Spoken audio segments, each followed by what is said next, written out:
Salve aventureira, salve aventureiro, bom dia. Eu sou o Kiral e hoje a gente vai dar continuidade na nossa resenha do material A Quick Primer for Old School Gaming. É um material publicado em 2008 pelo Matt Finch. E se você chegou agora, a gente está resenhando esse material vídeo a vídeo, né, tópico a tópico. O primeiro vídeo a gente falou da introdução, do título, já resenhamos o primeiro e o segundo Momento Zen, agora a gente está no terceiro Momento Zen. Esse é um dos materiais, né, ele faz parte de um pacote de referências para a gente amadurecer e melhorar o nosso estilo de jogo old school. E eu já falei disso em outros vídeos, né? Que não tem só um estilo, que é difícil a gente ter essa consonância de ideias, mas que é um estilo proposto pelo Finch para melhor aproveitar o sistema que ele é autor, o Swords and Wizardry, que é um retroclone do D&D original. E que esse estilo ele é alinhado, ele conversa bem com uma jogabilidade possível de você usar com várias ferramentas do D&D clássico. E dentro dessa proposta, para ficar melhor o nosso debate, repare que o PDF original, ó, ele não é todo ilustrado, ele é só um texto direto, né? Então a gente tem um material super legal que eu recomendo, que é gratuito, que é uma tradução do PDF do material original do Matt Finch para o português, que é uma rápida introdução ao estilo de jogo old school. É uma tradução feita pelo Café com Dungeon. Então se você está chegando agora, esse material é gratuito, bem ilustrado. Olha que capa maneira que o Castilho fez, né? E a gente está mastigando a partir dele, melhor diagramado. É um material que, na minha humilde opinião, ele é mais bonito, mais bem apresentado que o original. E a gente já vem mastigando isso, agora a gente entra no terceiro momento zen para a gente alinhar a nossa jogabilidade, esse estilo proposto. Tem muito a ver com o que a gente aborda no canal, com o nosso jeito vintage, né? Em amadurecimento ao The Vintage. E esses materiais, o Apócrifa, os livros do mestre, primeira e segunda edição do AD&D, são conteúdos que conversam com o melhor ou pior idioma, né? Na série clássica do D&D, essas dicas, essas orientações vêm muito dentro das aventuras também. E a gente vai fazendo esse mastigar agora desse material que traz essa proposta para nós, que é um XP que eu sempre recomendo. Então vamos lá. Terceiro momento zen. Heróico, não super-heróico.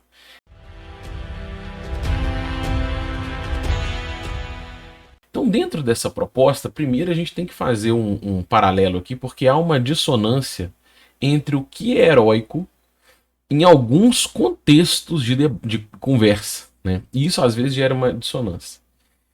Primeiro ponto, quando a gente fala um jogo heróico ou herói, né, uma jornada de herói, pode ser que a gente está falando com algo honrado, né?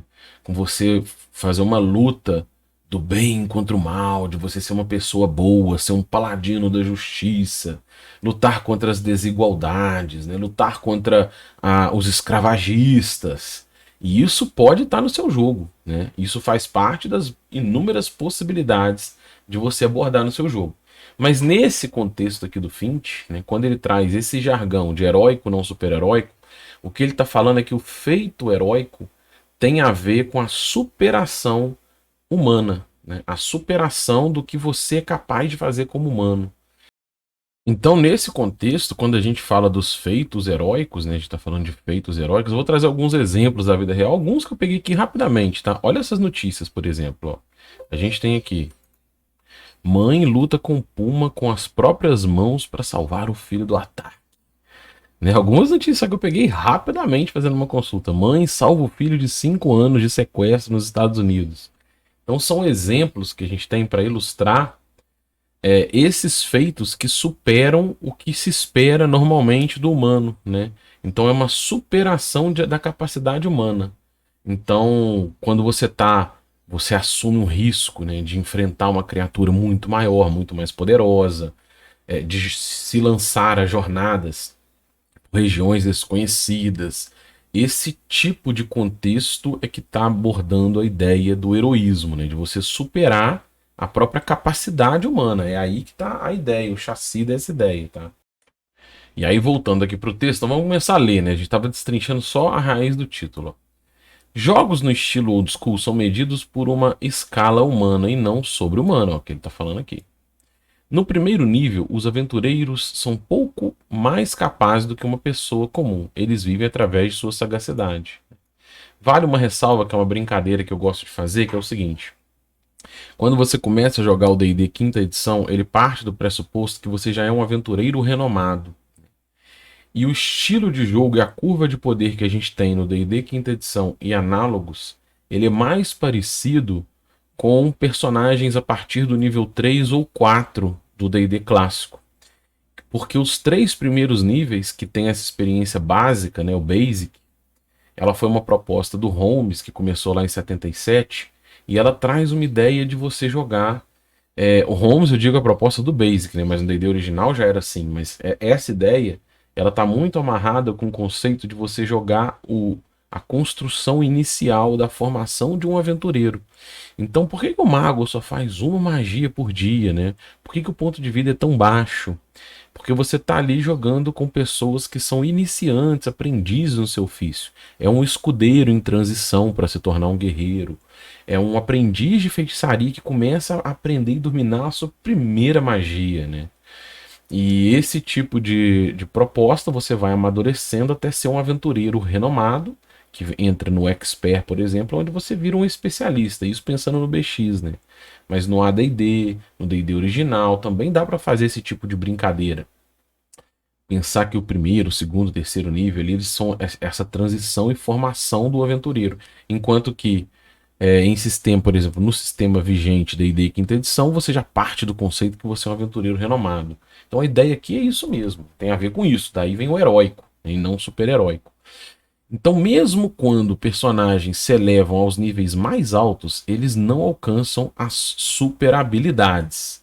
Isso pensando no chassi de proposta do Swords and Wizardry do D&D 0E, né? E é óbvio que o seu corte para virar super habilidade, ele vai depender do nível que você corta no seu jogo, né? Se você pegar o AD&D, por exemplo, e for jogar nível 13, nível 14, né, ele já vai alcançando as super habilidades. Agora, se você faz um corte até os 10 primeiros níveis, que é o que eu gosto de fazer, isso significa que os personagens de nível 7, 8, 9, eles já são transições para o ícone do cenário. Eles são os personagens mais reconhecidos, mais famosos, né? É essa curva de poder que eu gosto de usar. E isso tudo vai depender da proposta do jogo. Os verdadeiros personagens de nível alto possuem uma série de itens preciosos acumulados durante sua carreira de aventuras. Eles normalmente possuem algum tipo de poder político, normalmente uma boa fortaleza, mas são mortais ao encarar oponentes normais. Eles não são invencíveis, né? Então você também não tem um design de jogo voltado para que o personagem sobreviva acima de tudo, né?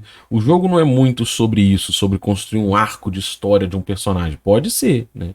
Você pode usar. Então deixa eu fazer 2 ressalvas que eu talvez não tenha feito tão bem. Primeiro, você pode fazer um jogo do heróico no outro conceito, né? O conceito de ser uma pessoa que quer lutar contra injustiças, não tem problema nenhum, né? Isso está bem aberto e é possível usar as ferramentas para fazer esse tipo de jogo. E também você pode fazer uma proposta onde você quer desenvolver arcos de personagens. Também pode abordar essa proposta.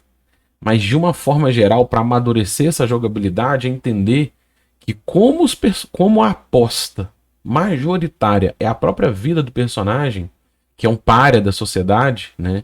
É uma pessoa que não vem de berço, né? Coloca esse berço aí como uma coisa que é ruim, né? Esse conceito de vir de berço é terrível. Mas ele não tem essa geladeira cheia e ele é colocado ali à margem da sociedade. Esses personagens, ele ou ela, né? Esse tipo de personagem que vai ser o personagem do jogo, ele precisa arriscar a própria vida aventurando, né? Ou seja, perder a vida faz parte do jogo, né? É a aposta que se está fazendo quando vai entrar numa ruína habitada por criaturas desmortas, né? Quando você vai para a tumba dos horrores, quando você vai viajar por regiões ermas, pegar doença, esse tipo de desafio é o que está ameaçando principalmente a vida do próprio personagem, né? E aí a história, o jogo, a proposta pode ser construir essa história, pega outro personagem e segue a vida, né? Esse sentimento de invencibilidade, ele vem muito alinhado a uma proposta de jogo que é de contar a história, né? Eu quero contar a história desse personagem, então eu preciso criar ferramentas para que essa história não seja quebrada no meio, né? Tem muito disso às vezes. Ah, não era para esse personagem morrer aqui, mas para você abrir essa mentalidade para esse jogo, não é sobre isso. Ele morreu aqui e agora ele vai virar um cadáver ali. A gente vai seguir o jogo, constrói outro personagem, vamos construir por cima disso. E aí, né? Vamos construindo em cima do que é emergente ao jogo e ao jogar. Jogos old school normalmente é tudo uma questão de gosto, né? Ele deixou isso claro. Se baseia na fantasia de pegar um sujeito que não possui poderes assombrosos, um cara muito parecido com você, talvez um pouco mais forte, com alguns poderes mágicos, e transformá-lo após algum tempo em um rei ou um feiticeiro temido. É mais ou menos essa a proposta que eu jogo, né? Eu ainda não entrei no mérito de amadurecer a proposta de jogar com um feiticeiro temido, com um rei, né? Por isso que normalmente na curva ali, se alguém chegar numa campanha, né, em nível 8, 9, ganhar aquele renome tipo Conan e virar o rei da Anquilonia, virar um rei, né, alguma coisa assim, ali ele vai entregar esse personagem como um NPC do cenário, ele vira um ícone ali, né? E o jogo é sobre desenvolver esses personagens ou tentar sobreviver com esses personagens e chegar lá. E conforme for perdendo, a gente vai construindo em cima, né? Mas tem um pouco disso, né? Ele não é assim. Deixa eu deixar melhor claro aqui. Esse desenvolvimento, um cara muito parecido com você, um pouco mais forte, alguns poderes, e transformá-lo após algum tempo num rei, ele é uma proposta que, se você deixar ela ficar muito protagonista na mesa, né? Desenvolver esse personagem pode gerar uma frustração porque a aposta que ele tá fazendo é a própria vida. Ele ou ela, né? A aposta que esse personagem tá fazendo é a própria vida. Então, se perder o personagem, vamos fazer outro. Segue a vida, né? O jogo é sobre construir e ir amadurecendo essa história emergente. Beleza. Não se trata de uma pessoa que consegue, já no começo do jogo, derrotar 10 transeuntes armados de porrete de uma vez só. Isso também tem que estar muito claro. Isso tem a ver, tá muito amarrado com os conceitos anteriores, né? Se você pega, por exemplo, o conceito de desafiar quem joga acima da ficha, né, a habilidade de quem tá jogando ali, que foi o momento Zen 2, a gente vai ver que isso é melhor possível quando o personagem é mais mundano. Se você tem personagem muito poderoso que é capaz de vencer, por exemplo, um encontro com 10 orcs, 10 goblins no começo do jogo, encontrou ele na estrada, eu vou pra cima e venço, na maioria dos casos, você vai dificultando essa ideia de desafiar a pessoa, porque o personagem é muito poderoso, né? O personagem tem habilidades, ele é um sobrevivente, ele é um investigador, e aí você começa a entrar para as perícias de ficha que dificultam, talvez, você desafiar cada vez mais as pessoas, né? Então fez essa ressalva. Ele tem um ponto de início bem real, bem sofrido. Então aquele negócio que eu falei de ser pária da sociedade, né? O seu personagem nunca se tornará mais forte que um dragão. Isso também é legal. Você pensar que dragão, esse tipo de criatura, é ícone do cenário, né? Não vai ter um momento que você vai fazer um solo num dragão. Para enfrentar esse tipo de criatura, é legal você amadurecer a ideia de que é preciso uma estratégia. Né? Se você vai lá pegar, pensa no Smaug, por exemplo, como uma inspiração, né? Uma das possíveis inspirações, ou os dragões de Game of Thrones. Ninguém, mesmo o cavaleiro mais poderoso dos 7 reinos, né? Se você pegasse o Jaime Lannister, por exemplo, qualquer um desses, que fosse fazer um confronto cara a cara com o dragão, ele seria devorado, né? Ele seria triturado. Então, incinerado, né? Então, por mais poderoso que seja o personagem, esse tipo de desafio ele envolve planejamento, estratégia.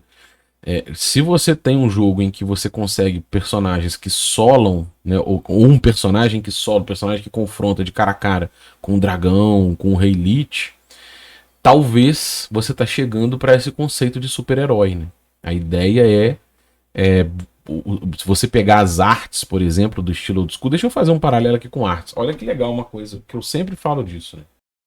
Olha aqui, pessoal, eu trouxe aqui, peguei agora, tá? Se você bater no Google Arts, old school art, alguma coisa assim, né? principalmente dos anos 70, anos 80, início dos anos 80, você vai ver esse tipo de arte. Eu peguei rapidamente agora, né, gravando um vídeo aqui pra gente poder trocar esse XP.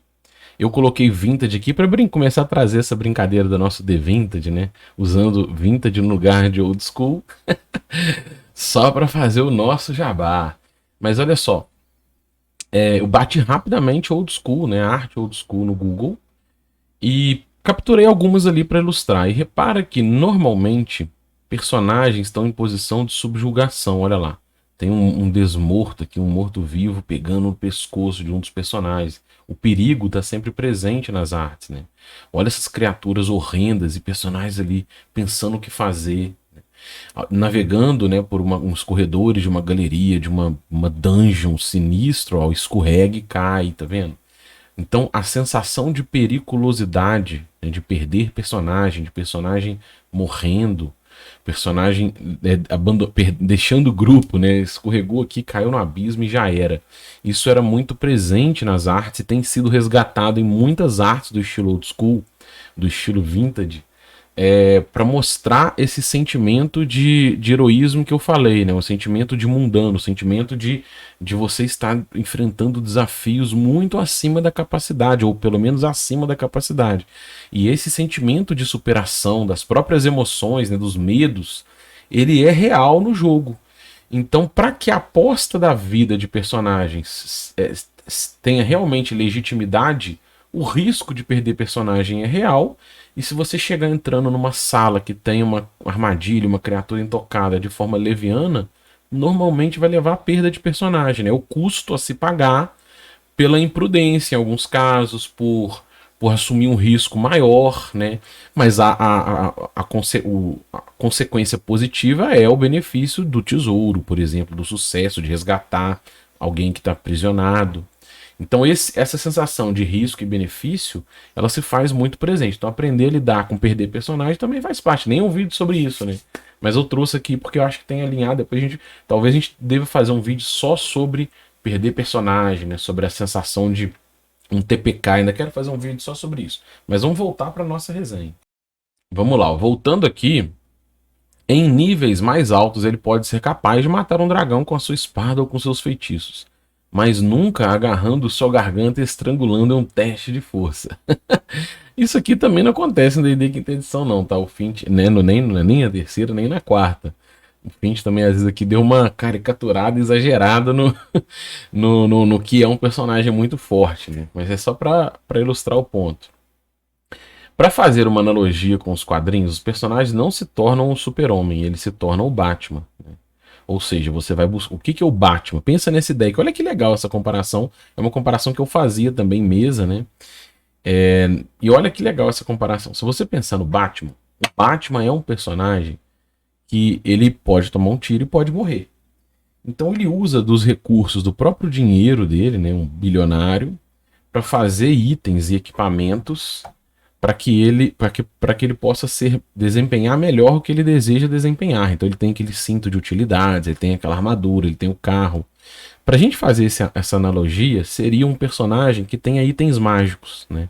Então se você vai ganhando experiência, vai subindo de nível, vai ficando com mais recompensas, mais itens mágicos, no final da sua carreira, o ícone do cenário vai ser tipo um Batman. Você vai ser um personagem que luta bem, né? Vai ser um personagem que tem um bom reconhecimento, às vezes também inimigos, né, antagonistas que vão olhar para você também como uma ameaça, aprender a lidar com isso. Vai ter pessoas que são bem fiéis a você e você vai ter o seu cinto de utilidade, os seus itens mágicos que você coletou, né, uma capa da invisibilidade, um tapete voador, né, uma espada encantada e esse tipo de itens mágicos, junto com a rede de aliança que você fez, com o renome que você tem, com os recursos que você tem, vão estar ao seu lado. Mas antagonistas podem olhar você como um perigo, né? Porque quer assumir o trono, quer ser um rei ali, pode ser um feiticeiro, quer governar, um dragão. E é mais comum isso do que o super-homem. Pensa no super-homem. Como é que você tem que ameaçar eles? Tem que criar entidades alienígenas. É alguém com uma criptonita. Tem que ficar criando coisas porque é um personagem... E esse desafio ao super-homem, né? Que não tem como desafio, de repente, é a fome, né? Não tem como desafio calor, porque voa, sai da terra a hora que quiser, não respira. Quando chega nesse nível, você tá muito longe do desafiar quem tá jogando, né? E a ficha anda per si. Beleza. Mas olha só, o personagem não começa a ser um Batman. O Batman é o ápice, né? Então quando você chegar ali no nível, né? Isso vai variar da sua campanha, mas no meu gosto, ali nível 9, 10, você tá caminhando para se tornar esse ícone, né? Nível 8, 9, 10 é 8, 7, 8, 9 é a transição, nível 10 é o Batman. É um pouco mais forte que normal, você pode ter uma luva, por exemplo, que te dá uma força de gigante, mas você não tem essa força de gigante, né? E aí, ó, você tem muito dinheiro, tem a Batcaverna, tem um mordomo, um seguidor fiel, um coadjuvante, né? E os seus dispositivos legais. Bem legal. Aí vamos agora falar um pouquinho do Balbi, né? O Balbi, que foi um dos tradutores no Café com Dungeon, ele deixou comentários, olha lá.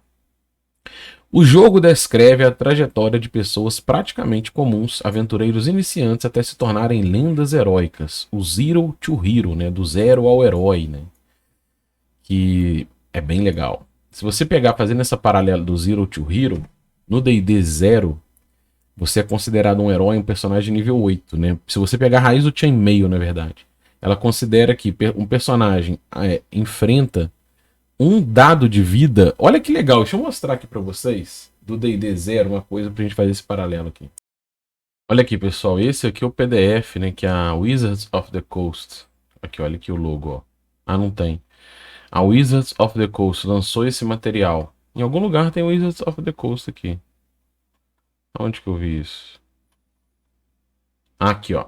A Wizards of the Coast lançou esse material como numa coleção premium, né? Do D&D original. Ele tem lá no Drive-Thru RPG. E aí eu peguei esse material, né? É o material, um PDF bem legal, você pode pegar lá. E olha aqui, eu vou mostrar para vocês a evolução do que ele vê, por exemplo, a classe Fighting Man, que seria o guerreiro. Olha aqui, ó. Um personagem nível 4, ele recebe uma alcunha de herói, tá vendo? Nível 4. E o personagem nível 8 recebe a alcunha de super-herói. Eu vou até confirmar aqui. 1, 2, 3, 4, 5, 6, 7, 8. Tá vendo? De onde vem isso? Isso aqui vem de um conceito lá do Chainmail, em que você confronta mais ou menos um dado de vida para um dado de vida. Então o personagem de nível 1, ele tem uma curva de poder com criaturas de um dado de vida. O de nível 2, 2 dados de vida. 3, 4. Então quando você é capaz de enfrentar 4 pessoas, você recebe uma visão externa de que você é um herói, né? Você enfrenta 4 pessoas ao mesmo tempo, né? 4 pessoas comuns. Numa briga de taberna, você luta contra 4 ao mesmo tempo. E o nível humano, né? A superação humana, ele vai até o nível 7. Porque quando você é capaz de enfrentar 8 pessoas ao mesmo tempo, o dobro que os heróis locais, aí você é um super-herói, né? Então, nessa curva de poder que é resgatada do Chainmail, que a gente até usa muito pouco, né? Ela tem essa ideia de um herói, né? Um personagem de nível 4. É um herói. Consegue enfrentar uma curva de poder de 4 pessoas comuns.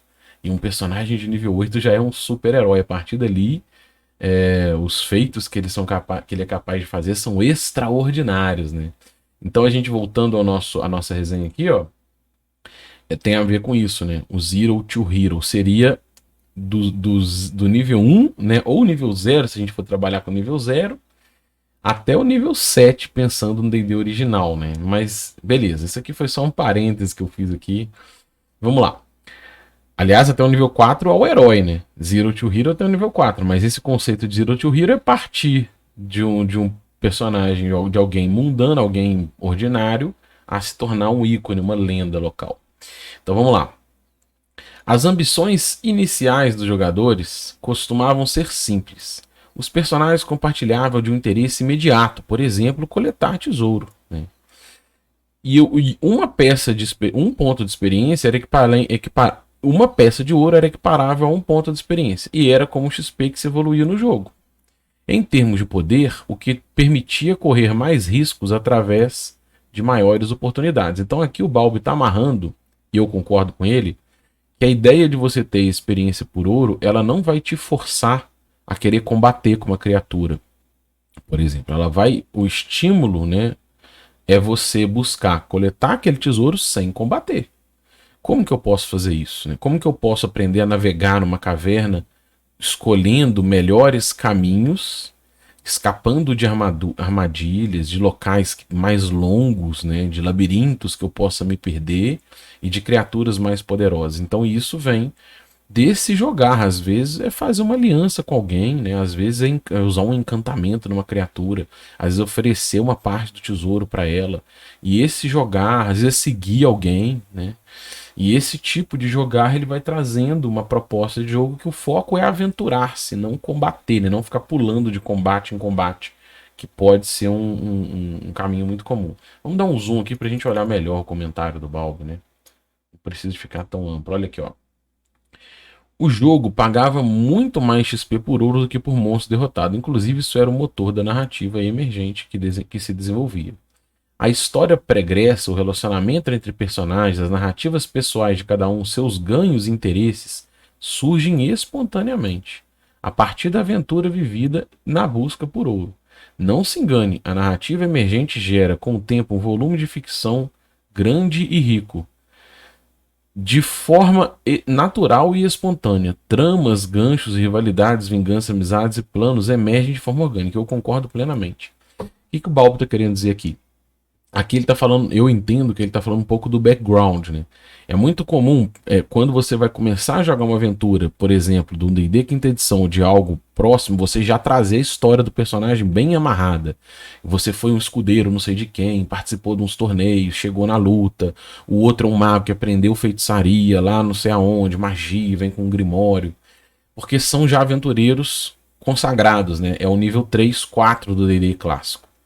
Aqui, quando você chega com um personagem, um jovem que, sei lá, foi acusado de um assassinato no lugar, teve que fugir de lá, veio aqui para se aventurar e tentar ganhar dinheiro e se dar bem, começa assim, simples. No jogar, isso vai sendo amadurecido. Personagens que sobrevivem vão fazendo alianças, vão criando inimizades, conhecem o local, começam a aprender rumores do local, faz um papo de fogueira, salva alguém, é salvo por alguém. E essas rivalidades, essas vinganças, amizades, elas vão surgindo do jogar. Quando você chegar ali no nível 4, tudo aquilo virou um background que você jogou na mesa, né? Ele foi natural, ele foi orgânico, ele foi emergente. É sobre isso que ele está falando. Beleza, vamos lá. Agora a gente vai voltar para o texto do Finch. Aqui ele fala o seguinte, ó. Por outro lado, então ele tá falando aqui em cima, na verdade, ó, o Batman tem isso tudo aqui, né? Então eu vou voltar aqui que eu falei o comentário do Balbo e pulou. Ele tá falando que você vai... A ideia é você se tornar um Batman, começar com um personagem comum e construir essa história do Batman. Aí ele fala, por outro lado, ele não pode saltar do topo de um prédio em um único impulso, né? Ele não faz igual o Superman. Se você não consegue ter um senso de conquista com o Batman, ao invés do Superman, o estilo de jogo old school provavelmente não será, na sua visão, que constitui uma boa fantasia, né? Uma boa e divertida fantasia. O que ele quer dizer? Tem gente que quer jogar com Super Saiyajin, né? Você quer fazer um personagem que voa, um personagem que luta contra 100 pessoas e as vence facilmente. Você não quer fazer essa jornada de pegar alguém que é mal acusado numa região, foge para outra, chega ali sem nada, né? Com uma armadura de couro, uma faquinha na cintura, quer sobreviver, tá na merda e precisa arriscar a vida, topa algumas coisas para ir se aventurando, para num futuro, se tudo der certo, 1 em 1 milhão virar um Batman. Se você não quer jogar desse jeito, né? Você quer personagens que já são peritos, já são personagens amadurecidos, talvez essa proposta não é para você e tá tudo certo. O jogo old school se trata da vitória e evolução de um cara comum e um herói épico, não do desenvolvimento de um herói épico e uma criatura sobre-humana. É isso, né? Você não vai começar jogando com Batman, eu falo, né? Eu já falei isso em outros vídeos. O mago, por exemplo, do D&D quinta edição, ele é o Batman, né? Eu já falei isso em texto, inclusive. Por quê? Ele pode começar com um familiar, ele olha pelo olho desse familiar para fazer uma investigação. Ele pode ritualizar magias desde o nível 1. Então ele já ritualiza ali detectar magias e coisas desse tipo. Ele pode recuperar magias em descansos curtos, então ele faz uso de mais magias. Ele tem cantrip para fazer luz, né? Enquanto luz é uma magia, o mago nível 1 faz luz e acabou, né? Ele pode jogar isso na cara de uma criatura para tentar cegar ela, ele pode fazer luz numa moeda para iluminar um local magicamente e acabou. luz vira um cantrip, né? Esses feitiços infinitos. Então você ter esse tipo de recurso, você já começa com um mini Batman. E o seu desenvolvimento, quando você chegar em nível 10, né, nível 8, 9, 10, 11 e mais, você vai virando um Superman. Né? Então é isso que ele tá falando. É o jogo que você quer? Beleza. Não há nada de errado com a segunda opção. Apenas é preciso perceber que nessa proposta, a proposta é essa, né? E aí tem um comentário do Diogo Nogueira. Ó. Na campanha Gygaxiana, o personagem principal é a sua totalidade, o mundo, a coerência da sua realidade ficcional, não os personagens. O que ele está falando aqui? E o objetivo, eu já tinha falado isso também, bem legal. Ele tinha falado, o objetivo do jogo, né, o protagonista do jogo não é o seu personagem. O jogo não é sobre o seu personagem. O jogo é sobre as pessoas que estão ali sentadas construindo juntos e juntas, né, construindo todo mundo a história que está emergindo daquele jogar. E com isso você está amadurecendo o cenário, né? Amadurecendo a ficção em construção. Essas relações, essas alianças, os rumores, o mapa do lugar, isso vai ser amadurecido. Se perder o personagem, a gente faz outro, né? Não tem problema. O jogo não é sobre o seu personagem, o jogo é sobre você. Como você mergulha nessa ficção e vai descobrindo, amarrando e construindo nessa ficção. Por isso, a possibilidade de morte de personagem, não a conclusão de suas dramas pessoais, não são uma preocupação, né? O Diogão, inclusive, tinha uma frase antiga que ele falava assim: o seu grande objetivo pode terminar num fosso cheio de espinhos. Beleza, vamos ver se tem mais alguma coisa, né? Aqui é a arte do Yuri, ó. Olha que legal a arte do Yuri mostrando um pouco disso visualmente do que a gente acabou de falar. Ó. O personagem, olha a cara de um aldeão. Né? Um personagem usando uma arma improvisada. Esse aqui tá com um gancho. Olha aqui, ó. Não sei se vai dar pra aparecer no vídeo, vou colocar em amarelo aqui, ó. Perdeu a mão, tá vendo? Isso é desenvolvimento de personagem. Essa é a customização. Uma boa customização de um personagem old school, né? Perdeu a mão, virou uma mão de gancho, fez aliança, não fez aliança. De repente perdeu os equipamentos, improvisa um, e você vai criando, construindo em cima de forma mais horizontal em termos de curva de poder. E fechou, tá? Agora aqui a gente vai fazer no próximo quarto Momento Zen, mas hoje a gente fecha o vídeo de hoje nesse terceiro Momento Zen. E se você gostou, se inscreva no canal, deixe um joinha, compartilhe e acima de tudo comente, porque o grande objetivo do canal é trocar XP. Um abraço e até o próximo vídeo.